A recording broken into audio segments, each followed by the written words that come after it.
Assalamualaikum warahmatullahi wabarakatuh. Di usia yang mencapai 112 tahun pada 2024 ini, Muhammadiyah semakin memantapkan diri dalam menempuh jalan dakwahnya. Pada helatan tanwir dan resepsi milad di Kupang 4 Desember pekan lalu, Presiden Prabowo Subianto yang hadir membuka acara mengapresiasi tinggi atas kontribusi Muhammadiyah bagi masyarakat dan bangsa sejak berdirinya di zaman prakemerdekaan hingga saat ini.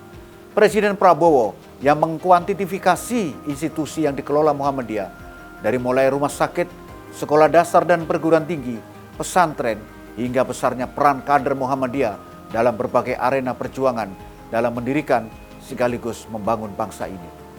Panglima Besar Jenderal Sudirman secara khusus diulas oleh Presiden Indonesia ke-8 itu. Muhammadiyah telah terbukti, demikian Presiden Prabowo, bukan saja bergerak di bidang dakwah saja, tetapi juga menanamkan patriotisme, semangat cinta tanah air, dan melahirkan pemimpin-pemimpin yang luar biasa. Salah seorang di antaranya adalah Panglima Besar Jenderal Sudirman. Karena itu, Presiden Prabowo berterima kasih atas undangan pimpinan pusat Muhammadiyah membuka acara tanwir.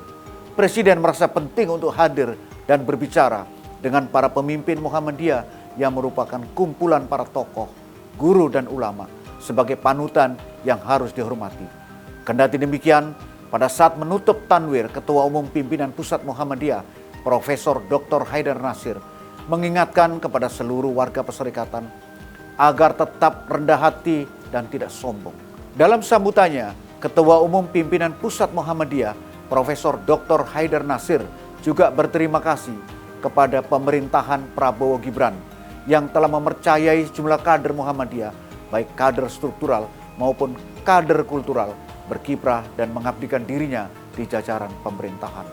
Muhammadiyah pun menaruh kepercayaan yang besar kepada pemerintah, sekaligus membersamai perjuangan Presiden Prabowo dalam dua hal. Pertama, tentang visi kedaulatan Indonesia, dan kedua, tentang pentingnya gerakan masyarakat adil makmur yang merata bagi masyarakat Indonesia.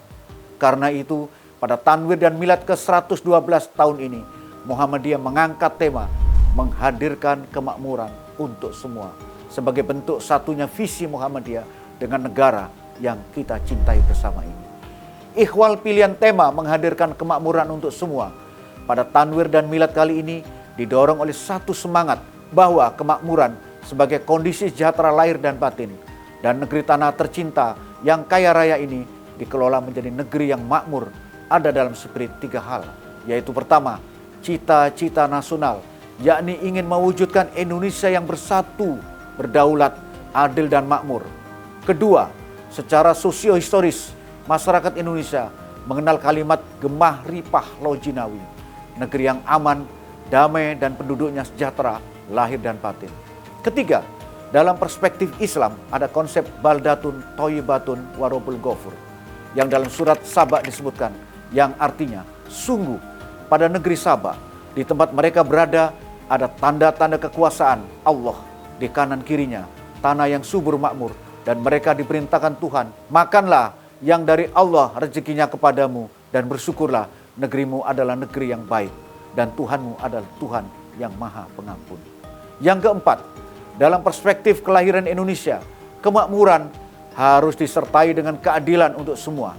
Soekarno, demikian Ketua Umum PP Muhammadiyah, dalam pidato 1 Juni 1945 menyatakan, Indonesia milik semua, bukan milik satu orang kaya saja, melainkan milik semua.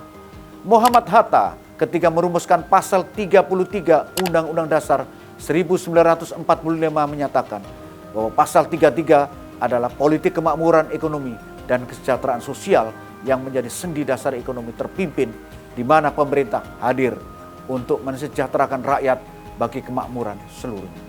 Ketua Umum Pimpinan Pusat Muhammadiyah, Profesor Haidar Nasir, kemudian menyitir buku karangan Presiden Prabowo berjudul Paradoks Indonesia dan Solusinya.